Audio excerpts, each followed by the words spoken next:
palabra a Esteban Grande. Sí, muchas gracias. Muchas gracias por la invitación aquí a esta mesa sobre Bolívar Echeverría, un día después que ya pasó un año de su muerte. Entonces quería hablar sobre tres pequeños temas. Por un lado quería ver en qué sentido Bolívar Echeverría es un pensador universal y a la vez un pensador latinoamericano. Luego quería hablar sobre el origen, una frase de Karl Kraus, un escritor austriaco que Bolívar estimaba, que decía: el origen es la meta, un poco como la relación entre los primeros escritos de Bolívar cuando apenas tenía 27 años y el desarrollo a lo largo de su vida, desarrollo teórico. Y luego quería hablar un poco sobre la relación de Marx y Heidegger, que es obviamente algo central para el impulso teórico que está detrás o abajo, como quieran decirlo, de la obra de Bolívar Echeverría. Entonces, primero algunas reflexiones sobre Bolívar Echeverría como pensador universal y a la vez latinoamericano, o si quieren decirlo al revés.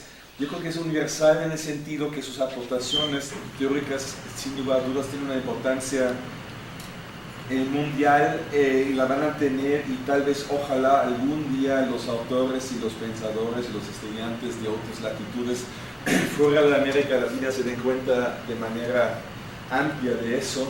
Hasta hoy, creo, lamentablemente ha pasado solo en algunos casos. Había un evento hace poco, una maestra de Estados Unidos que sí sabe de su importancia, se trae algunas excepciones, pero en general Bolívar, su presencia en América Latina, su presencia teórica, y creo que esto también hay que tomarlo muy en serio, a pesar que su obra tiene importancia universal y relevancia y presencia, digamos, teórica universal. Es un pensador latinoamericano porque se mueve en debates que son realmente centrales para el continente y son para las cuestiones políticas del continente latinoamericano. Yo creo que no solamente porque es aquí donde se lee y aquí la galería a la cual se refiere sobre todo en su obra, sino sí es un, digamos, fenómeno, si quiero decirlo así, un autor típicamente latinoamericano, y lo digo, digamos, como algo que me parece bastante positivo. Bolívar Echeverría, aunque implícitamente critica muchas veces el eurocentrismo de manera abierta, creo que no lo hace nunca, y eso tiene que ver con eso, ¿no? Que tiene que ver con eso, que en verdad sus escritos, creo yo, no se dirigen a los europeos, no se dirigen a los estadounidenses.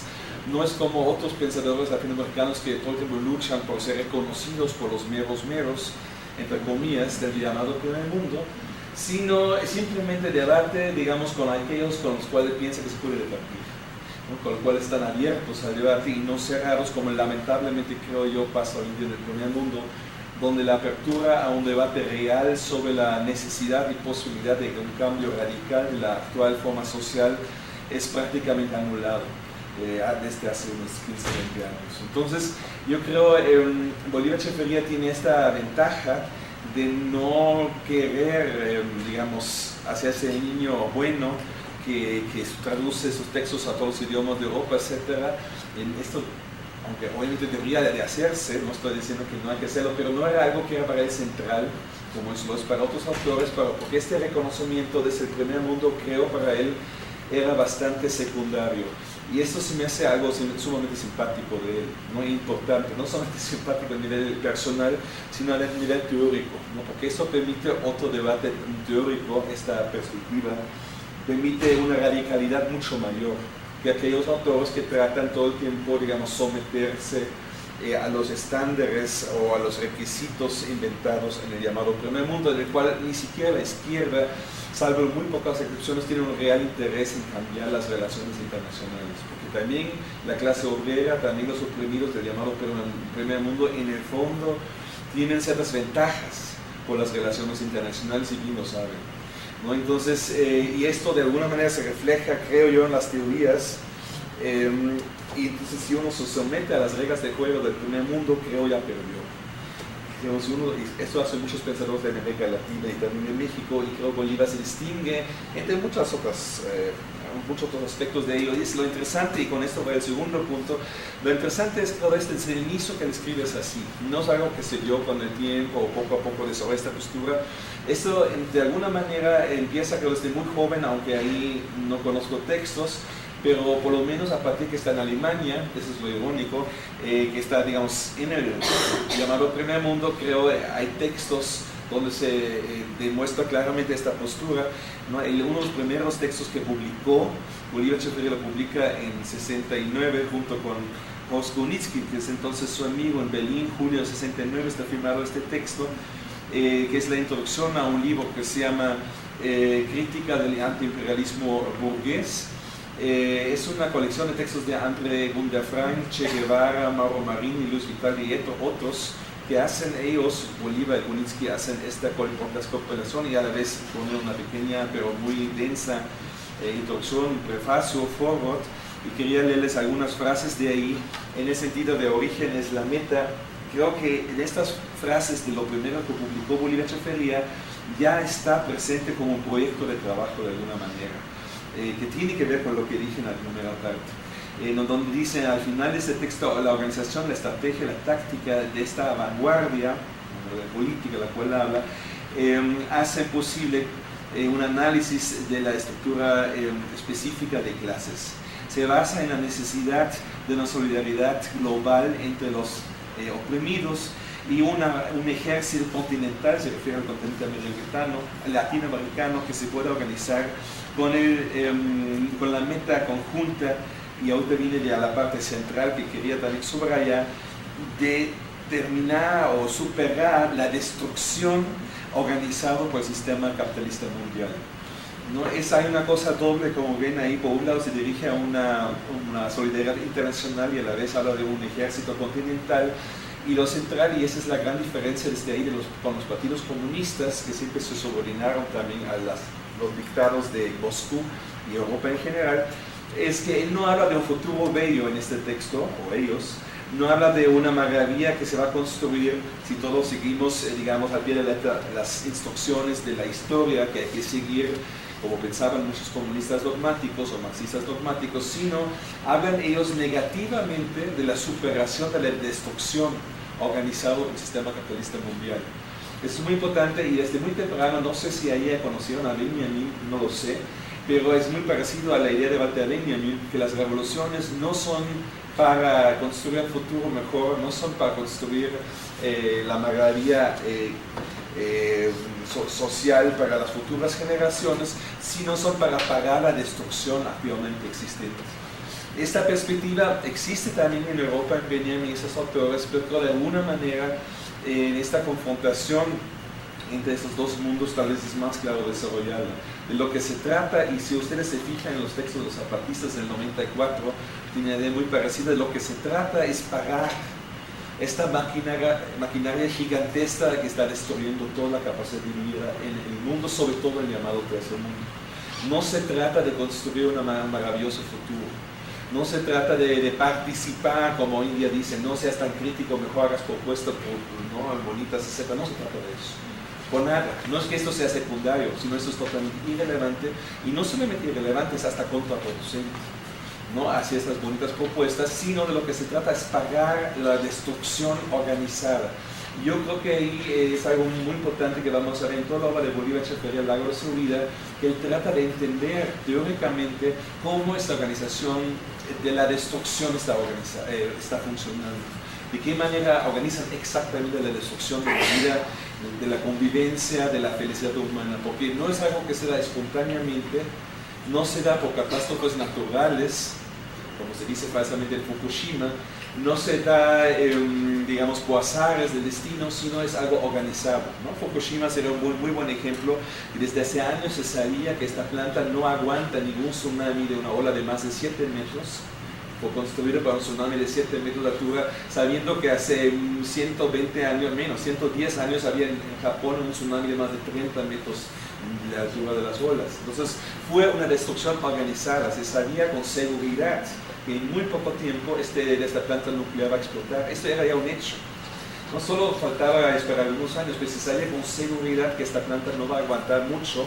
Entonces se organizó sistemáticamente un accidente nuclear a sabiendas que este va a pasar solo con la pequeña duda si va a pasar mañana o en 15 años. Esto fue la única incógnita. Entonces esto es algo central del sistema capitalista y la destrucción no se da, y tal vez ahí Marx fue a veces un poco ingenuo. La destrucción no se da asombrosamente solo por las ganas exageradas de acumulación de los capitalistas, que no les importa la vida de las personas, les importa solo el valor y la valorización del valor, sino hay como una tendencia destructiva en ese sistema. Una tendencia destructiva que se vuelve central cada vez más, ¿no? Bolívar siempre analiza esto de este llamado tercer mundo. A otros autores como las que mencionaron ustedes, ¿no? De la teoría crítica lo analizaron en la relación al nazismo y sobre todo la relación de la destrucción de los judíos europeos y de otros grupos, donde también la destrucción se volvió el centro mismo de la política. Tampoco ha sido una cuestión secundaria. Entonces, lo que quería decir, Bolívar, desde muy, ¿no? Este texto es cuando él tiene apenas 27 años, desde muy temprano capta este problema, que el sistema capitalista es una organización cuyo fin principal no es la valorización del valor, como creo que otra vez con cierta ingenuidad pensaba Marx, sino es algo peor aún. ¿No? Es algo donde se trata de la destrucción organizada de la vida humana y de la felicidad humana. Este es en el fondo el centro del sistema a que actualmente estamos viviendo, y por esto no tiene mucho sentido participar en él. Con cada aportación que damos somos cómplices de esta destrucción organizada. Lo único que podemos hacer es apagar esta máquina, o parar, como diría Benjamin, este tren que va hacia el abismo, ¿no? Entonces, yo creo que eso es algo que desde muy temprano está en su obra y que de alguna manera está en más o menos todos los textos, no sé si en todos, pero de alguna manera, tal vez escondida, que sí está presente en su obra, en su integridad, entender esta tendencia y de algo aportar, a ayudar a entender eso, y con esto en algún momento poder pagarlo, ¿no? Hoy solo podemos pagarlo si entendemos que existe esta dinámica destructiva, y no es así que el capitalismo todavía no es bonito, que la modernidad capitalista todavía le falta para ser tan bello para todos como siempre nos quieren hacer creer los políticos y sus apologetas, sino que se trata de pagar por completo esta maquinaria cuyo único fin es destruir nuestra felicidad y en muchos casos incluso nuestra vida misma, ¿no? Entonces yo creo que esa es la radicalidad de Bolívar Echeverría, y insisto, creo que supera a Marx ahí. Claro, tiene que ver con el momento histórico, que Marx a lo mejor todavía no lo pudo ver con tanta claridad. Todavía obviamente el nazismo, por ejemplo, por supuesto no lo ha vivido ni conocido, ni otro tipo de destrucción tan masiva, ecológica, etc. Marx lo conoció en cierto grado, pero no en esta perfección como después lo hemos visto. Entonces esto podría explicar parcialmente que Bolívar tiene ahí una situación histórica y con esto un papel teórico diferente al fundador y al gran maestro, si quieren, de la crítica de la economía política. Y claro, y con eso quería hasta vez una reflexión más, porque hay un problema muy interesante. Ahorita no va a haber tiempo de realmente discutirlo, que quería exponer nada más rápidamente el debate que creo que todavía hay que llevarlo a cabo de alguna manera o avanzar más con él. Hay una contradicción ahí, ¿no? En lo que llame el origen es la meta, porque en otra fase, para que quede más claro, del mismo texto, dicen ellos, y esta también va a ser una idea central en muchos de sus textos siguientes, donde dicen la lucha antiimperialista en América Latina significa la lucha inmediata en contra de la burguesía nacional, ¿no? Eso es muy diferente de la línea oficialista de los partidos comunistas. Otra vez, la lucha inmediata en contra de la burguesía nacional entre comillas, y con eso en contra del imperialismo, y no con esta burguesía nacional en contra de un imperialismo abstracto. Eso desde muy temprano es la idea de Bolívar, totalmente en contra de la izquierda dogmática, que dice lo contrario, que hay que hacer alianzas de clases a nivel nacional para después luchar en contra de los centros imperialistas. Bolívar desde su juventud se opone a esta idea, la considera absolutamente falsa. Esto quiere decir que la lucha antiimperialista en América Latina hay que realizarla como lucha de clases. Y ahorita viene una cita, pero la cita afirmativamente de André Gunda Frank, la movilización del pueblo en contra del enemigo de clases inmediato en un nivel local y nacional lleva a una confrontación con el enemigo o contrincante principal imperialista. Esta es mucho más fuerte, esta lucha, que la movilización antiimperialista directa, ¿no? La que hoy en día también es muy de moda, directamente en contra de los estadounidenses, etc. Entonces, esto es lo que él está criticando.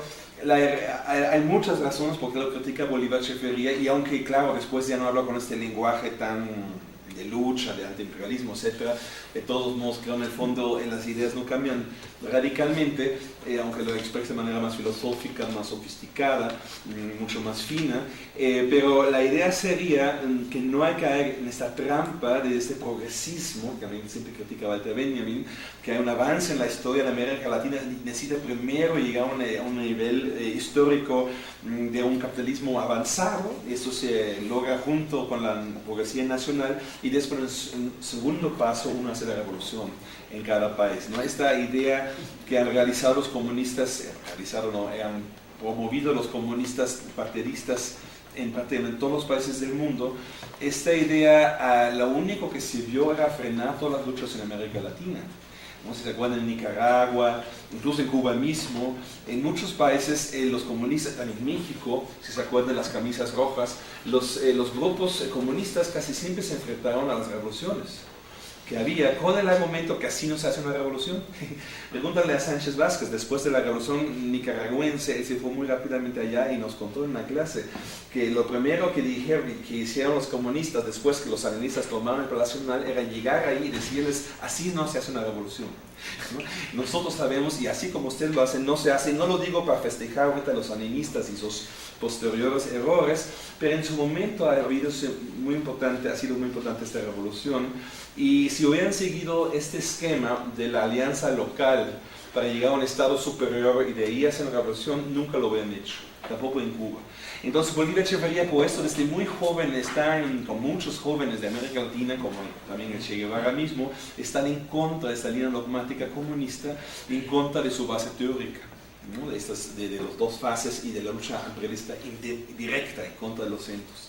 ¿No? Entonces esto pero lleva, digamos, a la base política del problema, pero lleva a otra discusión teórica muy interesante, donde Bolívar, y creo que eso se desarrolla lentamente en su obra y lleva a estados cada vez más sofisticados de expresión filosófica, lleva de alguna manera a una teoría que en lo personal considero de las aportaciones de Bolívar, de las cuales más aprendí yo en lo personal, es lo de los etos, ¿no? del etos barroco, el etos realista, el etos clásico y romántico, donde él trata de explicar cómo no hay una sola línea histórica del capitalismo moderno, o de la modernidad capitalista, más bien como dice Bolívar, donde todos teníamos que seguir este camino, entonces puesto estas diferentes fases que no se pueden brincar, etcétera, sino que hay varias posibilidades de desarrollo.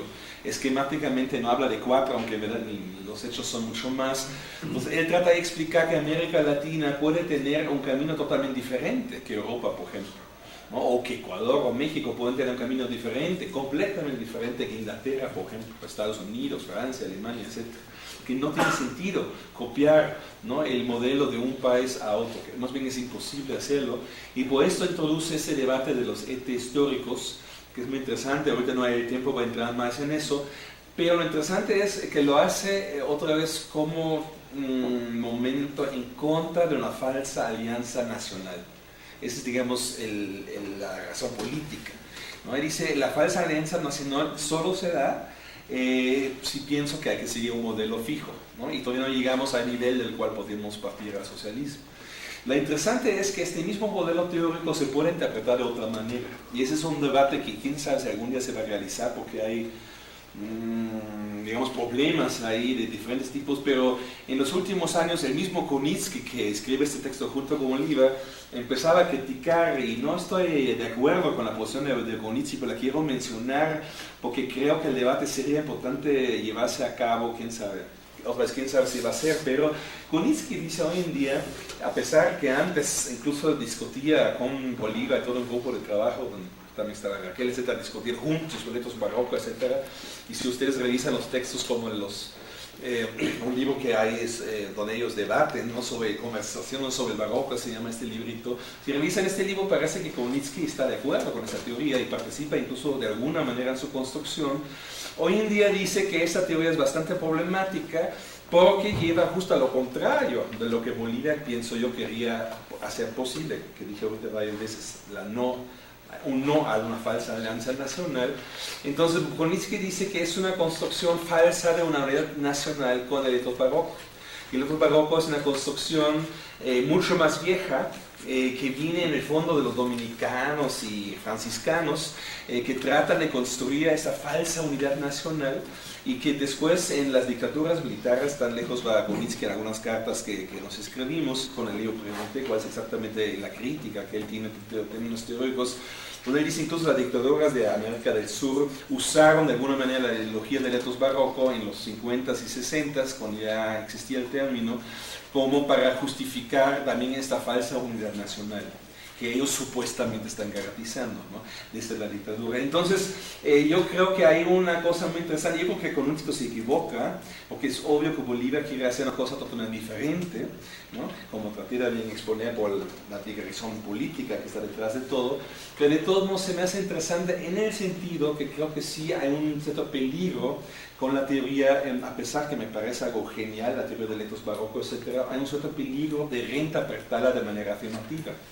que seguramente no ha sido el impulso ni la intención de Bolívar Echeverría, y los textos no están escritos de esta manera, pero creo que sí hay que, digamos, evitar lo que puede pasar con cualquier autor. Cualquier autor, hasta Marx mismo, se puede interpretar de manera derechista o conservador. Lamentablemente es imposible evitar eso. Hay autores que lo logran un poco más evitarlo que otros, pero es imposible. ¿No? El estalinismo, por ejemplo, fue una interpretación derechista del marxismo, no se puede decir de otra manera. Entonces, y de alguna manera lo lograron, de manera muy brutal, violando los textos, de manera escondiendo otros textos, pero de alguna manera lograron construir un manual gigantesco, o una cantidad de manuales de un marxismo de derecha, que era el estalinismo. Entonces, lo que quiero decir, hay que evitar, creo, a toda costa que algo así pase con la obra de Bolívar Echeverría, que yo creo que sí podría pasar en ese sentido, y a lo mejor también otros aspectos, pero yo solo he pensado en de una reinterpretación nacionalista del etos barroco, en una reinterpretación de una falsa alianza de clase a nivel local, en contra del imperialismo lejano de los alemanes, los gringos, del etos realista, ¿no? Y yo creo que por nada es la intención de Bolívar Echeverría, pero podría entenderse así si vemos los ETE como algo esencialista, como algo, digamos, dado casi genéticamente, ¿no?, que nunca lo vería así Bolívar Echeverría, pero hay el peligro que se reinterprete así.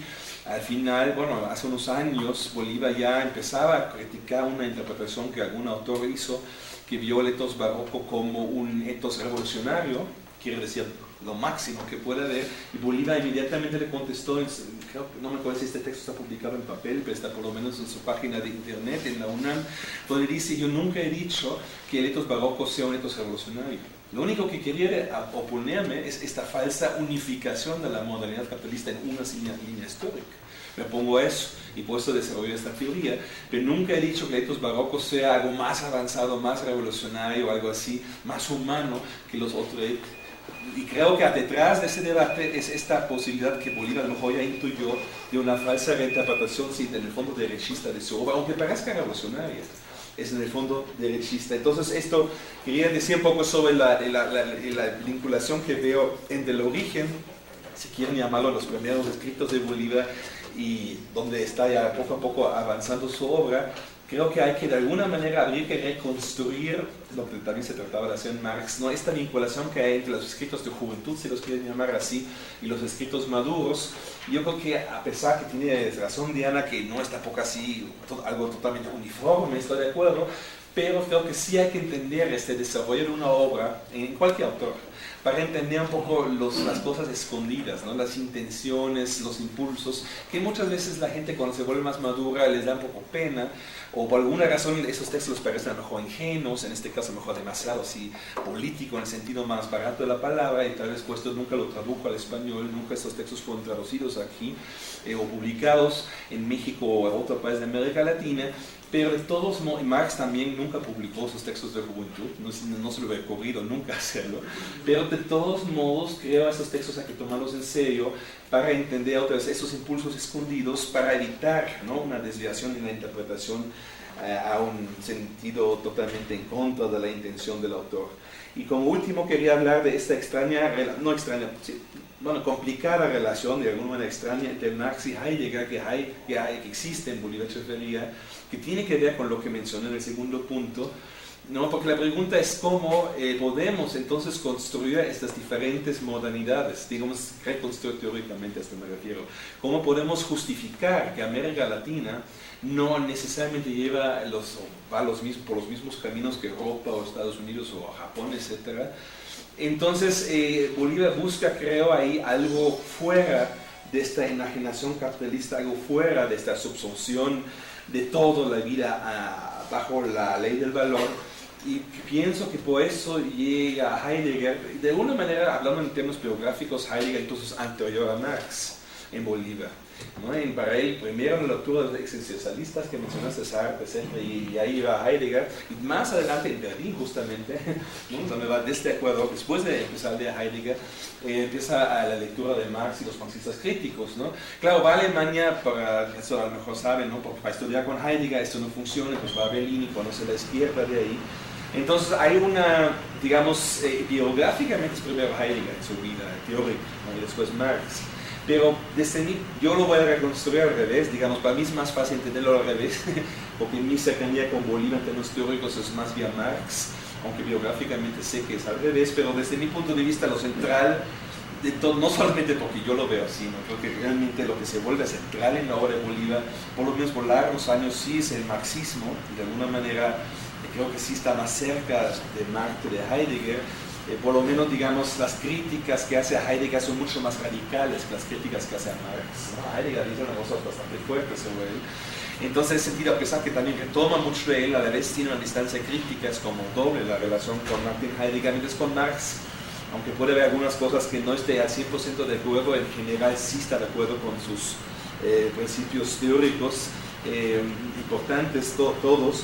Entonces, lo interesante es, para superar, y este sería el tercer punto, superar ciertas limitaciones de Marx, creo sí se puede decir que retoma algunos aspectos de Heidegger, ¿no? La limitación de Marx sería justa esta que mencioné al inicio, que no capta la radicalidad de la destrucción que organiza el capitalismo. Sí capta la destrucción, por supuesto, y a lo mejor más que nadie en su época, ¿no? No lo digo ahorita para disminuir la importancia de Marx, pero otra vez, es otra época en la cual todavía no se puede ver nadie, ni siquiera Marx puede ver la magnitud del problema, que es aún más grande de lo grande que ya lo descubrió Marx, ¿no?, que es realmente la destrucción tendencialmente absoluta de cualquier felicidad humana y tendencialmente la misma vida humana. Y otra vez, no como algo secundario, eso es lo importante, no algo indirecto del capitalismo, sino del centro mismo de su organización. Entonces, si ustedes ven muchos aspectos, digo, nada más para que vean que no estoy así alucinando, ¿no?, pero de eso se podría hablar muchos meses, pero otro aspecto sería la comida. Hoy en día producimos más del doble a nivel mundial de comida necesaria para que todo el mundo coma bien, y de todos modos una gran parte de la humanidad, mucho más que nunca en la historia humana, ni en términos absolutos y tampoco en términos porcentuales, hoy en día nunca han sabido tanto hambre como hoy, nunca. Todos los datos que tenemos históricos dicen que nunca en la historia humana había tanto hambre, y a la vez más de la mitad del producto de comida se desecha. Entonces esto lo pueden explicar si quieren económicamente, pero en el fondo, claro, la explicación económica llega a un fin ahí. La explicación económica no lo puede explicar al 100%, porque a veces se sale más caro proteger la comida, construir muros y mandar policías que impidan que se brincan los niños hambrientos de estos muros donde está detrás el maíz, el trigo, etc. A veces sale más caro eso que simplemente dejarlo ahí, ¿no? Y si algunos niños roban un poco de maíz, pues esto no va a bajar el precio a nivel internacional, ¿no? Esta radicalidad con la cual se construye hoy en día el hambre, esta radicalidad con la cual se impide el consumo de la comida, se hace todo para que se pudra, ¿no? Y es muy caro, ¿no? La Unión Europea gasta muchísimo dinero en destruir la leche que sobreproducen para que nadie la coma. No, esto no se puede explicar 100% por razones económicas, dudo que así sea, parcialmente sí, pero no se puede al 100%, sino más bien lo que hay que entender es que hay una tendencia destructiva, tal cual el capitalismo, donde se busca la muerte, donde se busca el hambre, como proyecto político de alguna manera central. Entonces esto Marx no lo puede explicar. En verdad Marx no lo puede explicar, hay que reconocerlo. Es el mismo problema con el nazismo. Si uno se queda nada más con Marx, no entiende qué pasó en el marxismo. Hay unas interpretaciones bastante horribles del marxismo, del nazismo a partir del marxismo muy así limitado. El marxismo es importantísimo, me considero marxista desde hace muchos años, es central para entender muchas cuestiones, pero no puede explicarlo todo. Por la razón que mencioné, porque Marx no ha visto lo que estamos viviendo hoy en día, no lo ha visto en su totalidad. Entonces Bolívar sí. Bolívar sí lo ha visto, pero claro, trata de tener una base teórica para entender eso, y por alguna razón que habría que entender, no voy a entrar en la razón, pero él escoge a Heidegger, digamos, de alguna manera, para rellenar esos huecos, ¿no? También escoge más tarde la teoría crítica, también, ¿no? Pero ahorita quería hablar de Heidegger porque lo veo más problemático, se me hace más interesante como tensión. Y Marcuse, dicho el paso de la teoría crítica, hace lo mismo, también regresa a Heidegger, o va a Heidegger para llenar unos huecos que dejó Marx, unos huecos teóricos. Entonces, y Heidegger, dicho de paso, a pesar de su gran diferencia con Adorno y Horkheimer, algunas cuestiones tienen en común, ¿no? La manera como las contestan son totalmente diferentes, es obvio, pero Adorno y Heidegger, a pesar del pleito hasta personal que tienen, a la vez que son tan lejos, también tienen cierta cercanía, en términos de ver problemas muy parecidos de repente. No sin ahorita con esto justificar ciertos errores de Heidegger, ¿no? Pero lo que quiero decir, la lejanía con la teoría crítica es inmensa y a la vez no. Pero bueno, entonces Heidegger de alguna manera trata de llenar esos huecos diciendo que hay algo más que lo puramente social. Hay algo más que esta socialización de todo, que es el valor. No, el valor que se valoriza es la socialización absoluta, ¿no? Digamos, la parte social del proceso económico es la parte del valor, mientras la parte del valor de uso, en la cual insiste mucho Bolívar, es la parte natural, privada, íntima, etc. Entonces, tradicionalista o tradicional de las diferentes culturas, todo esto está en el valor de uso. La parte social, abstracta, está en el valor, la parte socializada. Esto hace a veces que la izquierda, que a veces tanto se fija en lo social, sin darse cuenta, a veces más radical la izquierda reformista, sobre todo en el neoliberalismo que los conservadores. Si ustedes ven en Europa, prácticamente en todos los países, con muy pocas excepciones, las reformas neoliberales más brutales hicieron los socialdemócratas, no los conservadores. No podían, por diferentes razones, en parte porque políticamente tenían problemas con los sindicatos que no podían los socialdemócratas, pero también por razones teóricas, yo creo. Porque los conservadores son, diría Bolívar Echeverría, digo, esa es mi interpretación ahorita, y yo creo que se podría decir desde su teoría, los conservadores a veces con su tradicionalismo podrían estar todavía demasiado apegados a elementos que están vinculados con lo natural, con el valor de uso, ¿no? Con lo cultural, civilizatorio, mientras la izquierda reformista es tan metido en lo social que entiende plenamente que lo social es valor. Y construir una sociedad en sentido moderno o radical, la palabra social da toda la importancia al valor económico. Por eso la izquierda reformista a veces es más peligrosa, porque tiene una socialización radical, locamente radical. Algo que Bolívar siempre criticaba en la Revolución Francesa, donde falsamente se pensaba que todo se puede cambiar, que la voluntad social es capaz de cambiarlo todo, que no hay nada que se quede atrás. Los conservadores dije, no, espérense, hay ciertas cosas que no podemos cambiar. Yo dije, no, todo se puede cambiar. Y eso es justamente el espíritu del capitalismo. Eso es lo interesante. El capitalismo dice, todo se puede cambiar. El valor lo es todo, ¿no? Y el valor es lo social. Todo lo otro que los niños de 3 años no tuvieron poder trabajar son como cursilerías, ¿no? ¿Por qué no va a poder trabajar si es parte de la sociedad? ¿No? ¿Por qué no va a aplicarse un niño de 3 años o un anciano de 97? ¿Por qué no? No se quiere poner, ¿no? Que participe entonces en el proceso social y no venga con excusas baratas de su cuerpo, que es o demasiado joven o demasiado grande. Esas son excusas tradicionalistas. Antes no trabajaban los niños, pero nosotros somos más avanzados. Entonces, ese es lo problemático de esta socialización radical, es que va más allá de límites que están físicamente dadas, ¿no? Como por ejemplo el cuerpo, que está en ciertas edades simplemente no puede trabajar, o en ciertas condiciones de enfermedad o de embarazo, etcétera, está limitado en su capacidad productiva, y esto el valor no lo permite ver, y tampoco la socialización absoluta. ¿no? Entonces ahí estaríamos en la instancia, y Marx, claro, Marx nunca va lejos, no estoy ahorita criticando a Marx, pero ciertas interpretaciones de Marx sí, como la de Lassalle mismo, que no entiende la diferencia entre riqueza y valor, que Marx desde muy temprano critica este error de Lassalle, pero el pensamiento de Lassalle es en el fondo el dominante hasta hoy en la izquierda reformista, y la mala interpretación que hace Lassalle de Marx hasta hoy es la interpretación dominante de Marx, yo creo. Yo creo que sí, la mayoría de la gente que conoce a Marx lo conoce vía Lassalle.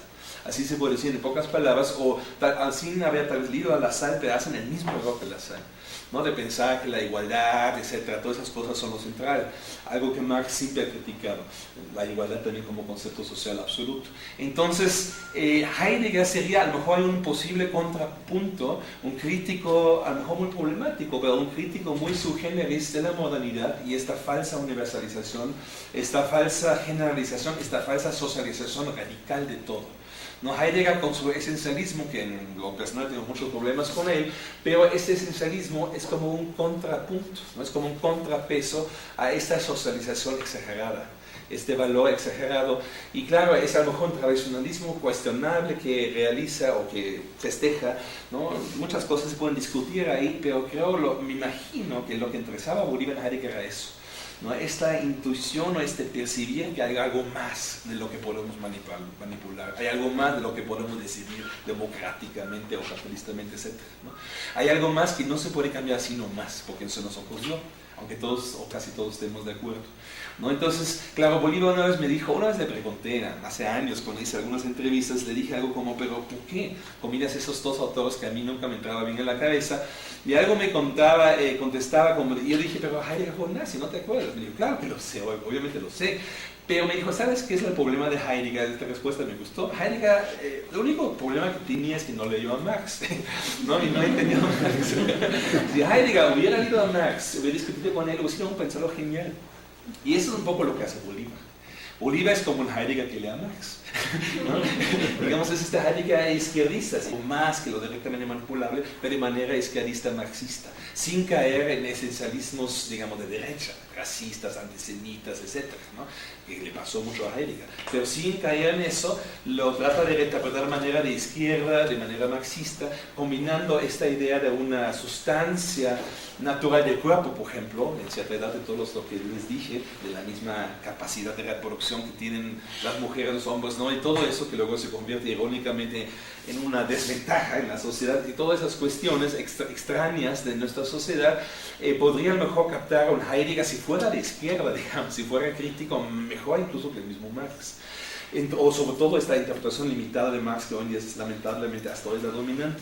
Entonces, esto creo que sería lo interesante, y creo habría que discutirlo con mucho calma un día, esta extraña tensión que hay ahí entre Marx y Heidegger, y en el fondo dentro de la obra de Bolívar Echeverría, que tiene que ver con el problema anterior que mencioné, ¿no? De cómo superar esta falsa visión de la izquierda de copiar el primer mundo y en consecuencia querer hacer una falsa alianza de clase, ¿no? Y que Bolívar critica, pero se podría interpretar, como dije en el segundo punto, como un festejo de una cultura nacional, que no lo es una crítica a una vía mundial internacional, ¿no? En ese sentido, digamos, eso es lo interesante de Heidegger, este esencialismo en Heidegger mismo cayó hacia la derecha, es innegable, hacia el nazismo y a lo peor.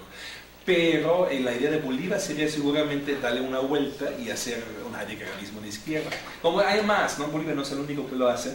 Y otra vez, que yo tengo otra posición en esa parte, ¿no? Pero ahorita creo que así se puede entender, creo yo, la posición, el intento teórico de Bolívar Echeverría, y se me hace bastante interesante, ¿no? A pesar, digo, que yo creo que hay peligro que esté en el mal camino, se me hace interesante como una respuesta a estos problemas que mencioné, sobre todo en el segundo punto y implícitamente también en el primero, ¿no? Bolívar Echeverría como pensador universal y a la vez latinoamericano, o a la vez si quieren. Entonces yo creo que eso sería importante en la futura discusión, trabajar más esta tensión, también criticando si es necesario, a lo mejor algunos aspectos de la obra de Bolívar, no cualquier autor tiene sus limitaciones, como tú también dijiste, no cualquiera, cualquier autor es imposible, ¿no? El pensamiento, como bien dijiste, siempre es inacabado, ¿no? Porque somos humanos, no somos divinos ni nada por el estilo, no somos absolutos, somos bastante relativos y temporales, pero entonces yo creo que sí habría que tomar ese debate que de una manera única, o genial, bueno, la palabra genial es criticable, pero de manera impresionante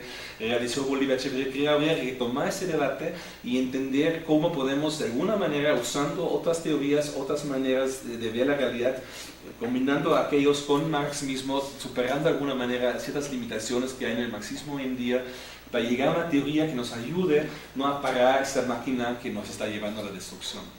Muchas gracias.